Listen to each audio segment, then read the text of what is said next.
Ladies and gentlemen, welcome back to another video with Swaggle. And in this video, we got to talk about everyone's favorite topic of conversation, influencers. Oh boy, here we go. This is going to be a tough one. This is going to be a tough one to talk about.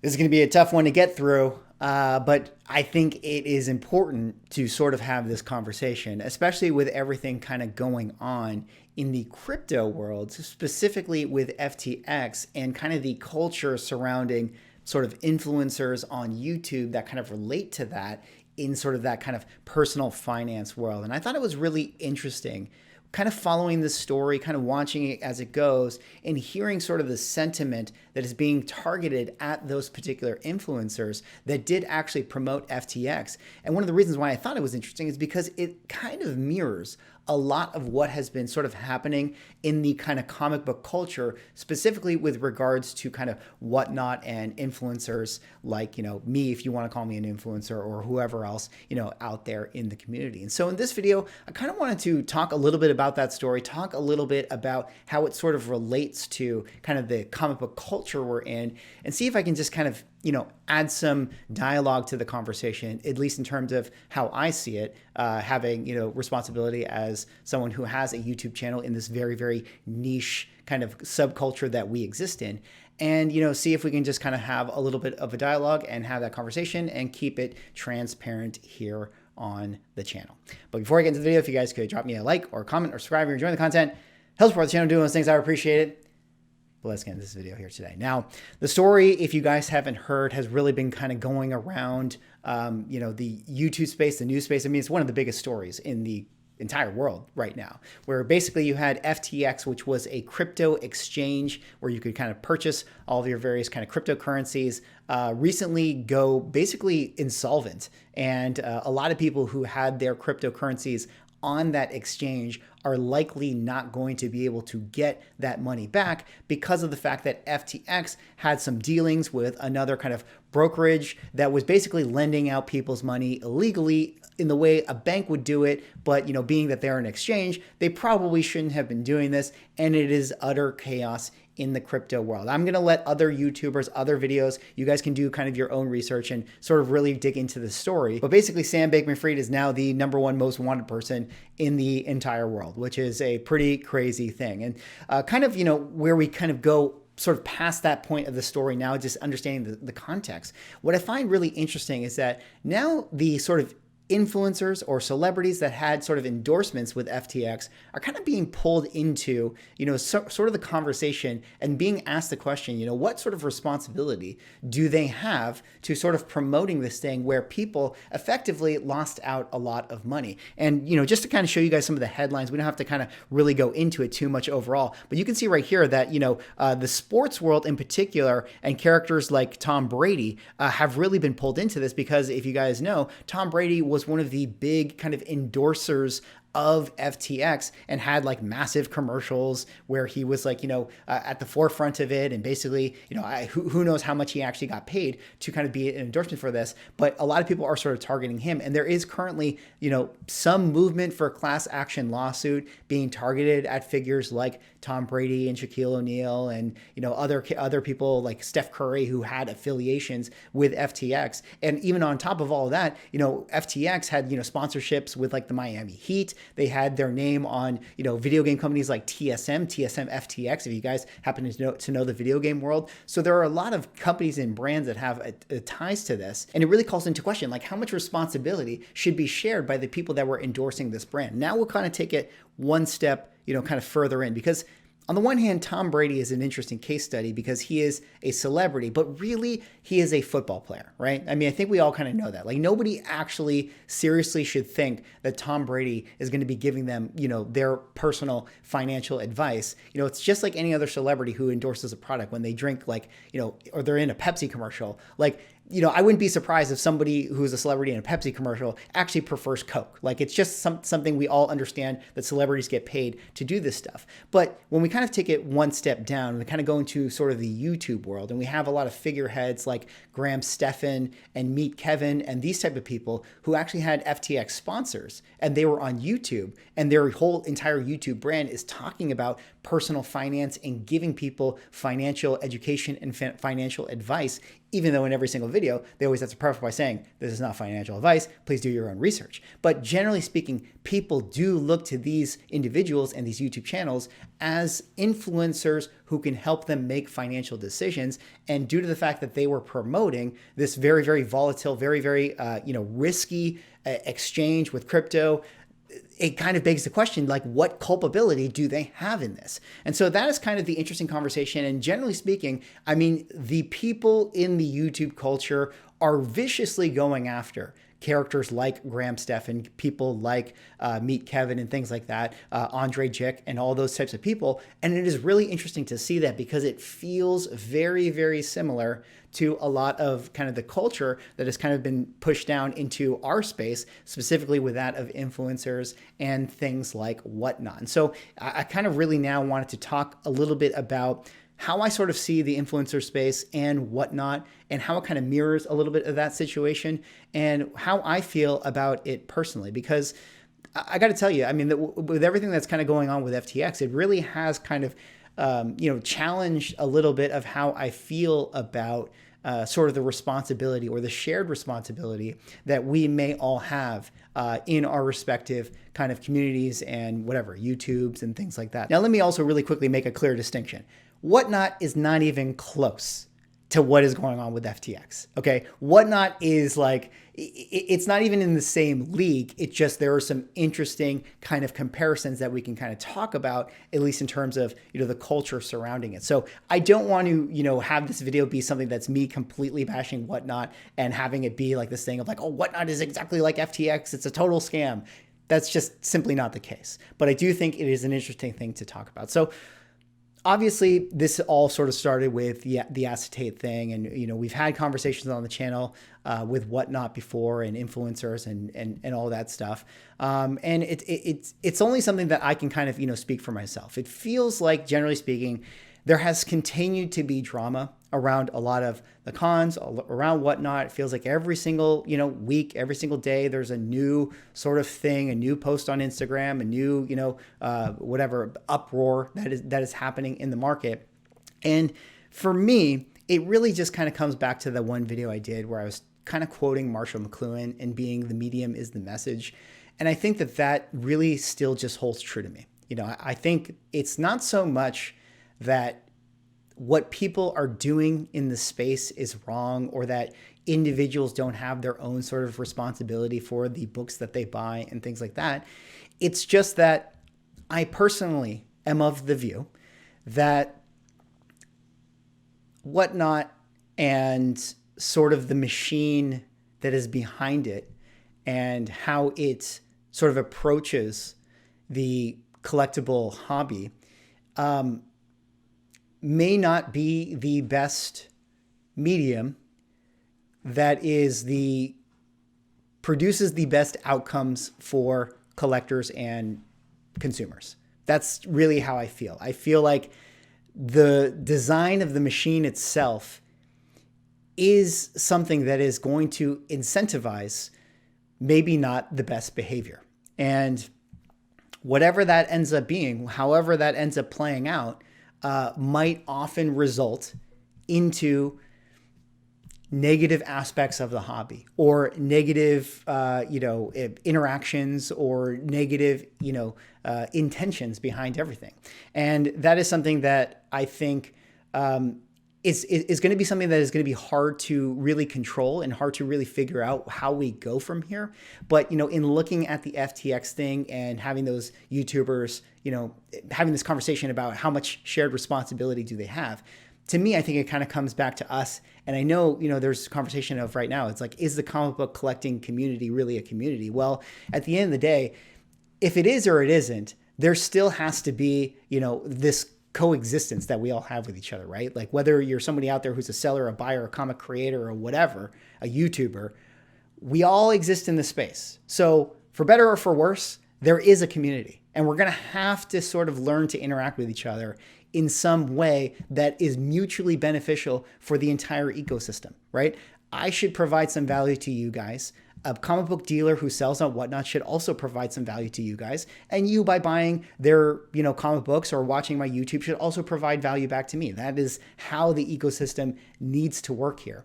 And if we are sort of operating in an existence where it is no longer mutually beneficial for everybody involved, well, then you have to kind of call into question the machine itself. And so I did want to actually talk a little bit about Whatnot in terms of their model and talk about it, from a influencer perspective, because it is an odd thing that, obviously I'm a nobody, right? I have a little YouTube channel here that in the grand scheme of things is very, very, very small. But in this little niche culture that we exist in, it has a little bit of a following.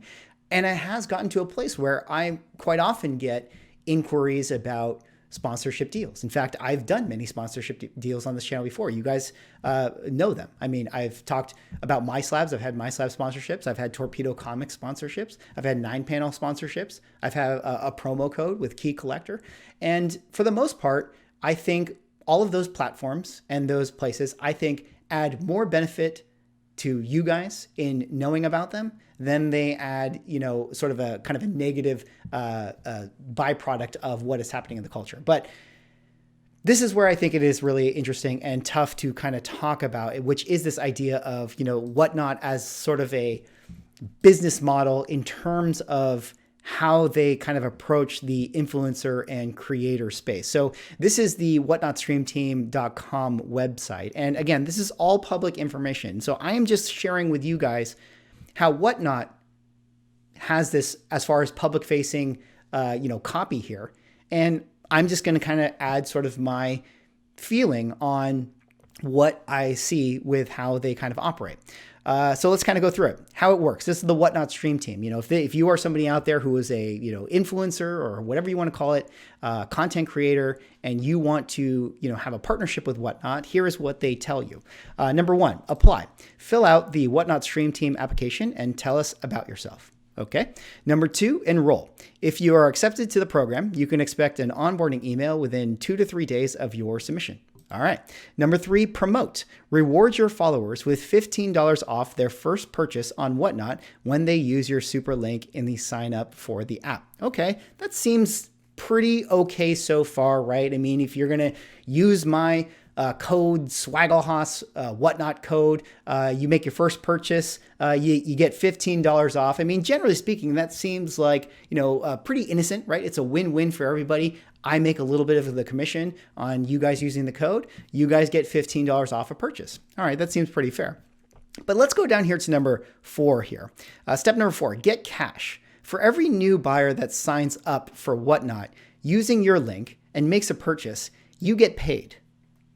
Let me read that again. For every new buyer that signs up for Whatnot using your link and makes a purchase, you get paid. Well, on the one hand, that seems like not too bad of a thing, right? Especially if we continue to use that link that is, you guys use it, you make a purchase, maybe you still get that $15 off. I do think that, on the one hand, you could sort of make an argument that there is sort of a mutual benefit there. But on the other hand, what I have some reservations about is that if the incentive structure is that I need to get people to sign up for Whatnot and make purchases so that I can make commissions on that, I think that that kind of entertains a little bit of a slippery slope in terms of how I'm going to want to be motivated to talk about Whatnot and maybe some of the books that you guys might be purchasing.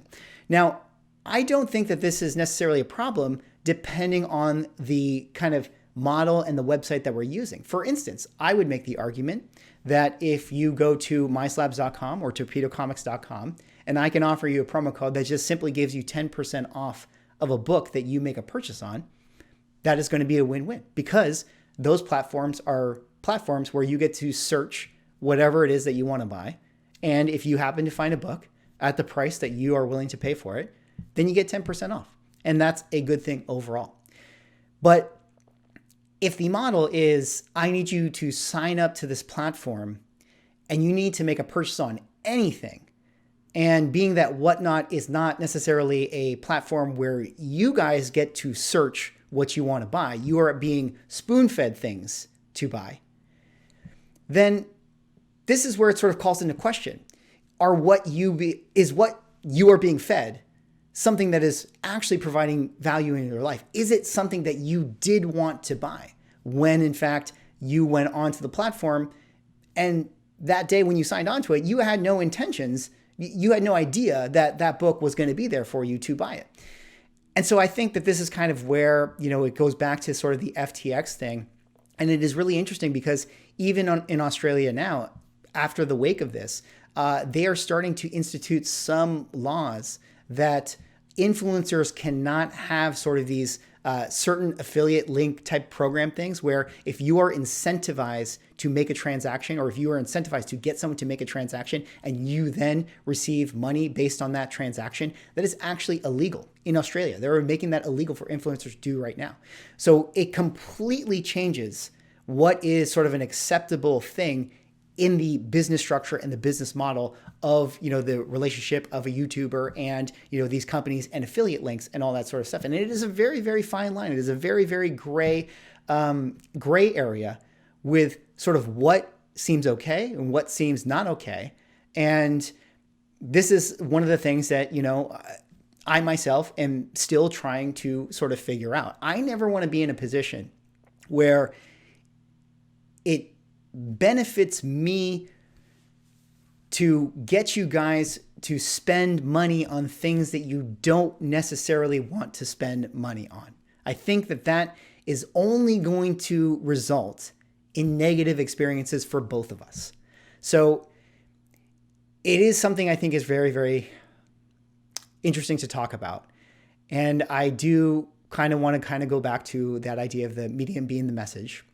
And what I would say, as far as what is happening in our hobby with the drama that continues to persist with companies like Whatnot, is it's not that I don't think Whatnot shouldn't exist or shouldn't be a platform.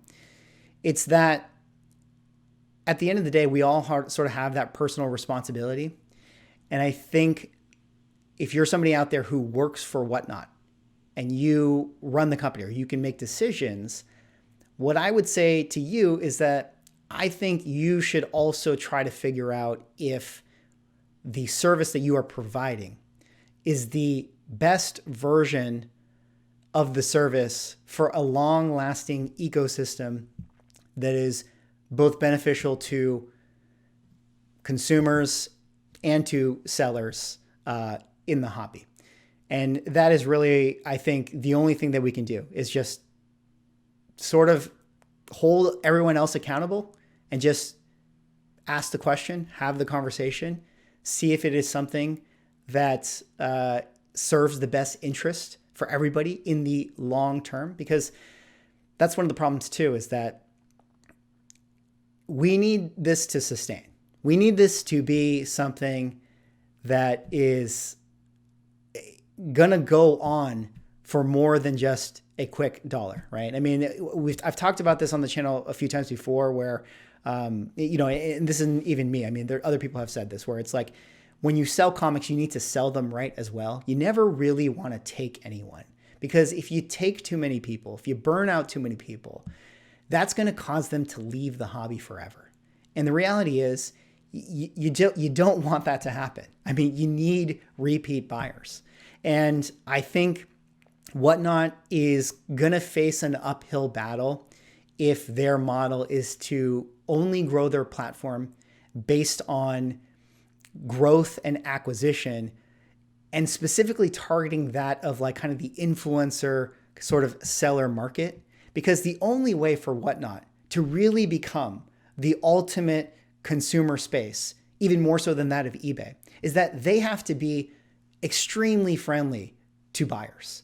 And buyers have to benefit, because I did a poll on my YouTube community page. Thank you guys if you weighed in on it, where I asked this sort of question. I said, if you are somebody who uses Whatnot, how many of you guys are resellers, or how many of you guys also sell comic books, and how many of you guys just buy, and how many of you just don't use Whatnot at all? And basically, 25% of people, I think if they understood the question correctly, were basically like, I only buy on Whatnot.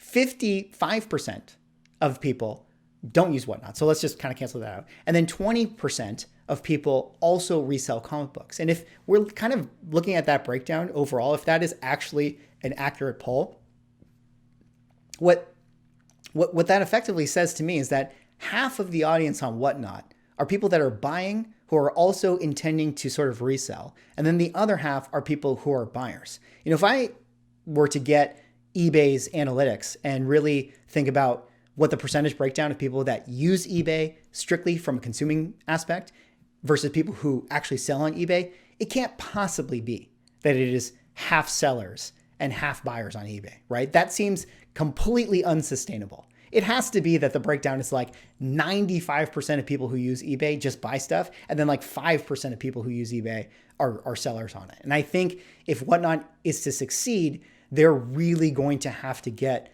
better breakdown in their numbers where it is really beneficial to just buyers. And I don't know if the live impromptu auction is going to be the best model for that, where they have to kind of get these shows and get these, content creators to create this model where people log in and are inspired to buy, and maybe they get the quick steal, maybe they get the book, for half the value. I mean, sure, but that is also rolling the dice and not predictable. And at the end of the day, I mean, it's always going to be a little bit more beneficial for the buyer who gets to find the book that they actually want and gets to search the book and then gets to be able to make a purchase, ideally at the best price as well. Now, let me kind of finish out this video with a little bit of how I feel about the content that I create here on this channel. Obviously, I talk about a lot of books that get hot in the market. Obviously, I even talk about, some books that I think might be good investment buys or whatever the case may be. But I want you guys to know that I'm never trying to tell any of you guys to buy a specific book. If it comes off that way, I definitely would apologize for that, because that is not the intention. In fact, I think, I like to do a little bit more of the haul videos and do the unboxings, because to me, it's like, this is me showing you guys exactly what I'm buying. I will always tell you guys, this is why I bought the book, this is the price I paid, and this is my thought process behind why I bought it. And a lot of times I will even tell you, hey, I'm probably going to sell this one at some point later on down the line. So I think that transparency is key. Now, where it kind of goes a little bit into question is these ideas of the videos that are like the, here are some spec books I think you should buy, or, here are like investment type books. That one is a tough thing for me to kind of figure out how I want to continue approaching that content as we go, as we expand and get larger in the future. On the one hand, I myself am a consumer of that type of content. I watch other people make videos about books to invest in and things like that, because I personally like hearing that information. But on the other hand, obviously that gets into a territory where if I have a certain influence and promote certain books that either it moves the market because people act on those, suggestions, or those books end up, say, going down in value, which is always very possible. I mean, nothing is guaranteed. I always say no book is immune to going down in value. What kind of responsibility do I have on those types of books and those type of purchases that people make? At the end of the day, you guys are the arbiters of your own collections and your lives. And I know that you guys are adults and you're smart and you can make your own decisions. But I also understand that there has to be some accountability that I have as well, which is, something I continue to think about. And I will continue to try to figure out how to approach those types of content pieces later on down the line. Anyways, that's all right for this video. That was me kind of just talking about what is going on here, my thoughts on influencers, and just my overall feelings of the FTX situation. Let me know what you guys think. I mean, we're here to have this conversation. Obviously, I would love to hear what you guys have to say. Let's keep it kind of civil here. Let's not be a torch-bearing pitchfork wielding kind of angry mob in the comment section. Let's keep it classy and see if we can kind of have, a productive communication and productive conversation around this whole thing. Anyways, that's all for this video. Drop me a like, comment, subscribe if you're enjoying the content. We'll see you in the next one.